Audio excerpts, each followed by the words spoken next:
മനുഷ്യന്റെ രൂപത്തില്, ഒരു യാചകന്റെ രൂപത്തിലല്ല, ഒരു സന്ദർശകന്റെ രൂപത്തിലാ വന്ന് മുട്ടുന്നത്. പെട്ടെന്ന് പോയിട്ട് പറഞ്ഞു, 2-3 തവണ ഒരാൾ മുട്ടി. 3-ാം തവണ അദ്ദേഹം പറഞ്ഞു, ഞാൻ അസ്രായീലാണ് എന്ന്. അവിടെ കിടക്കുന്ന, കട്ടിലിൽ കിടക്കുന്ന മുതലാളി ചോദിക്കുന്നു, നിങ്ങൾ അപമര്യാദയായി വല്ലതും പെരുമാറിയോ? ഇല്ല. എന്തെങ്കിലും അരുതായ മകൾ പറഞ്ഞോ? ഇല്ല. എന്നാൽ അദ്ദേഹത്തെ ഇങ്ങോട്ട് കൂട്ടിക്കൊണ്ടുവരൂ. റൂമിലേക്ക് ഇങ്ങോട്ട് കൂട്ടിക്കൊണ്ടുവരുന്നു. എന്തേ വന്നത്? നിങ്ങളെ റൂഹിനെ പിടിക്കാനാ വന്നത്. സമയമായോ? നിശ്ചയിക്കപ്പെട്ട സമയമായി. നിങ്ങളെ റൂഹിനെ പിടിക്കാനുള്ള സമയം, എനിക്ക് കറക്റ്റ് സമയമാണ്. ഞാൻ ഇതിൻ്റെ ഉള്ളിലേക്ക് കയറിയത്. അപ്പൊ അയാൾ പറയുന്നു, കുറച്ചു നേരം എനിക്ക് വേണം. അതാണ് ഇവിടെ പറഞ്ഞത്, കല്ലാ സൗഫ തഅലമൂൻ.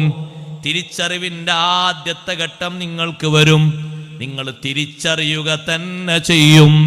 ജീവിതത്തിന്റെ കർമ്മ മേഖലകളെ കുറിച്ച്, നഷ്ടകഷ്ടങ്ങളെ കുറിച്ച്, ലാഭഛേദങ്ങളെ കുറിച്ച് തിരിച്ചറിയുന്നൊരു നേരമുണ്ട്. ഇദ്ദേഹം പറഞ്ഞു, കുറച്ചു നേരം തരണം.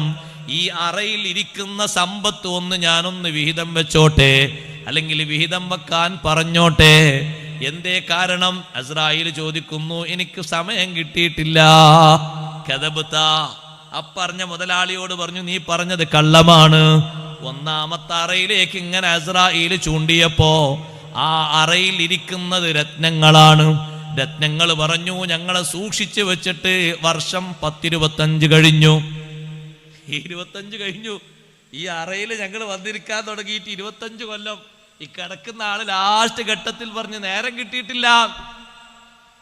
ബിസി ബിസി തന്നെ കേക്കല്ലേ? ആ ബിസി ബിസി